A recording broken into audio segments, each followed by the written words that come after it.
Welcome to the second video in the Redefining relationship series that I'm walking with myself. If you haven't watched the first introduction episode, you can watch that and hear a little bit more about what this project is about. But basically what it's about in a few words is that I'm going to be making videos to support myself to redefine what it means to be in a relationship and basically walk through any and all dimensions that pertains to being in a romantic type relationship with a partner, in terms of purifying myself and creating a environment of being in a relationship that is best for me, and that is best for my partner, and that is best for the general population, you could say.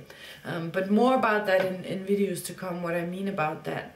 And so a point that has been brewing the last couple of days, or actually before I continue with that, there's one point that I have considered mentioning that I find rather important, because in my first introduction video I talked about how I was going to do this project in terms of creating an effective relationship. And then it is vital to mention that we can't create an effective relationship with another person if we haven't created an effective relationship with ourselves.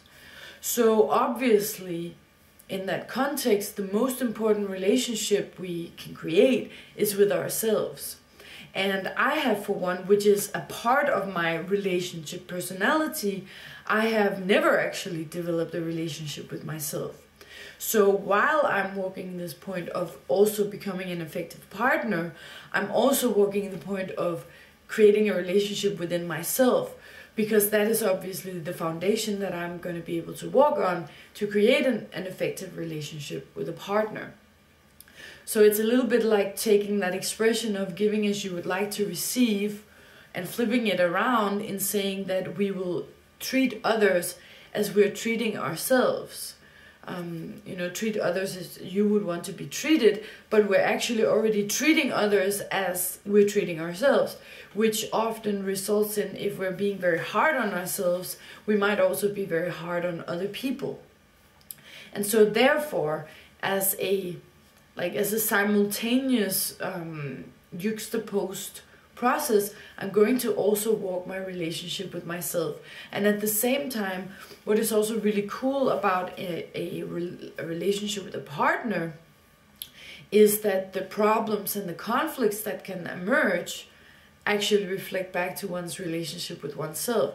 So it's like a two-way street, and both can be supported, both the relationship with the partner and relationship within oneself. And if you're not in a relationship, you can still see this mirror of reflection in your family members, your friends, or simply people you meet on the street or in pets, because there is this reflection when we react, that it is actually about ourselves. So the relationship with ourselves, the relationships with ourselves is obviously a very important point. Now, the second point that I'm going to discuss in this video is, as I said, it's a point that has been brewing over more than a couple of days, but the last couple of days it's sort of re-emerged as being relevant. And what I mean by brewing is that I think about it and it comes up and it affects me, and I hear people speaking about something that reminds me of this point, so that it's like it comes to your awareness. And so the point is the following, is that I've been with my partner for 3 years. So that's quite a long time. And still I experience shyness and uncomfortability, and I see myself stepping into some very particular experiences and personalities of feeling inferior. It's very specific, so it's not like inferior in general in this context. It is a specific form of inferiority. So I'll explain a little bit more about it now, because what I have realized is that it is I feel awkward, basically. I have felt awkward like that my entire life, or a great portion of my life at least.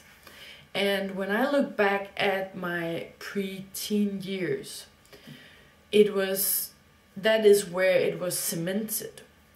And so, I was walking around with my partner and I was having these reactions yesterday. And then I suddenly stopped and was like, wait, like this experience that I'm having right now, it doesn't belong to this era, or it doesn't belong to this situation. And so I could see how the way that I was experiencing myself was exactly, it was kind of like being transported back in time. It was like I experienced myself around boys when I was 12, 13. Basically those years, 11, 12, 13, when I started becoming interested in boys. And I felt so awkward, so uncomfortable in my skin, and I didn't feel beautiful, and it was very, like that transition from childhood and into puberty felt very unnatural and scary. And I liked boys a lot, and I was very interested in them, and I wanted to be with them, and I wanted to explore the point, but at the same time my self-esteem was very low. And so what I could see when I reacted with the same experience yesterday is that I was reacting to my own reactions. So as I started feeling uncomfortable around boys, and I was nervous and I didn't know what to say, and I'm otherwise quite an extrovert person, and quite, as a young child I was quite confident, but when it comes to boys I become really scared and feel inferior. And so what I realized what happened is that I reflected in myself, or I saw my own uncomfortability and my own feeling of awkwardness, and then I took that personally, and I accepted, okay, but this is who I am. Oh my god, I'm a super awkward person. Shit, that's not cool. I'm not cool. How's he gonna like me now? I'm so scared. Oh my god, I'm just sitting here in the corner not saying anything. Fuck. And so besides just being awkward and not knowing what to say, I developed this second layer upon it of judgment and blaming myself, and actually making it even worse because I gave it even more attention. Like, stop, stop being awkward, say something funny or whatever, be cool. And so that didn't go very well. But I pushed the point because I wanted it. I have been my entire life a total relationship addict. So it was like the awkwardness couldn't win because my desire to be in a relationship and to explore sex and touch and all this was bigger. But that didn't mean that the awkwardness was not there. I just sort of hammered it down within me and said, go away. That doesn't belong here. And so I observed in movies how the women were speaking and how they were acting and how they were moving, and I observed other women in my reality and girls and guys. And so I started this subconscious process of becoming effective at playing this game of flirtation and all this. And eventually I became quite good at it and quite controlled within it. And so, 10 years later or 15 years later, suddenly realizing that nothing has changed, that I am still somehow inside myself, I'm still 12 years old. And I have never moved from that point. I can't have, because it's here, as clear an experience as it was back then. But now, of course, it has mutated because a lot of other experiences and memories has been created since then. And so at first I didn't notice that this is what it was. So it's quite fascinating, and the point that as I am speaking this point, I didn't really prepare. This is as far as I went in my investigation of it until now. So from here on out, I'm not sure what will come of it. But for one thing, it's quite evident that it is problematic to creating an effective relationship with another human being when we are basically walking around in the past and interpreting another human being according to our own past that we have created our own interpretation of. Because remember, it wasn't really about, I didn't say anything about the boys or how they responded to me. It was all about how I interpreted my own experience. And then that is carried through onto my current life, where I then act in the exact same way.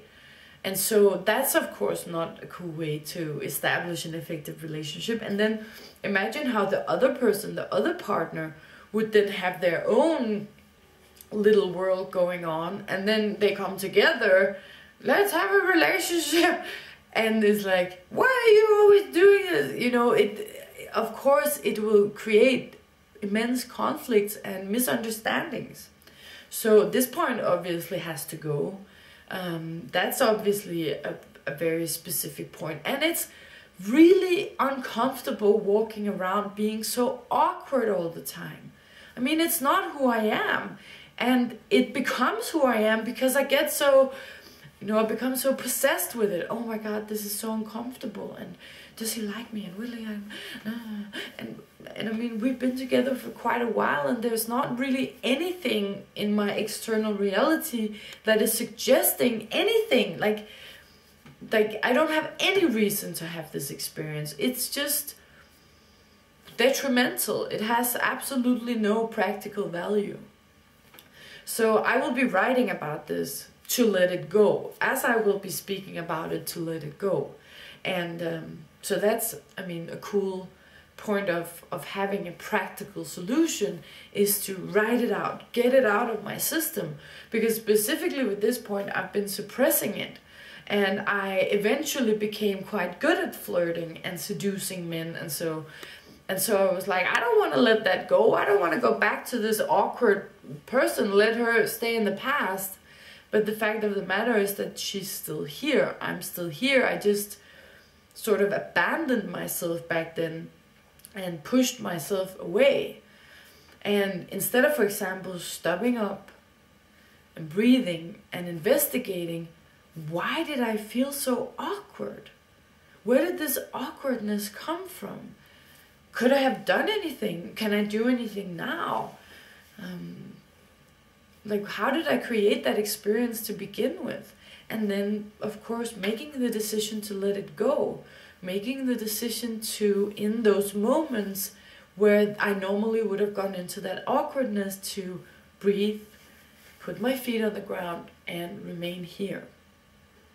So for anyone who has had similar experiences, I would suggest the same, and you're welcome to walk this with me as I'm walking it, in your own pace or whatever, because I am quite sure that I'm not the only one who have had this awkwardness when it comes to partners of the opposite sex, and also how you could still experience yourself exactly as you did when you were a child or a teenager, 20, 30, 40 years later, and it's like, what the fuck?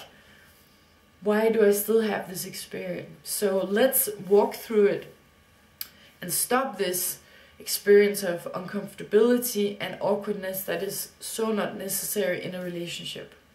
Thank you. See you next time. Bye.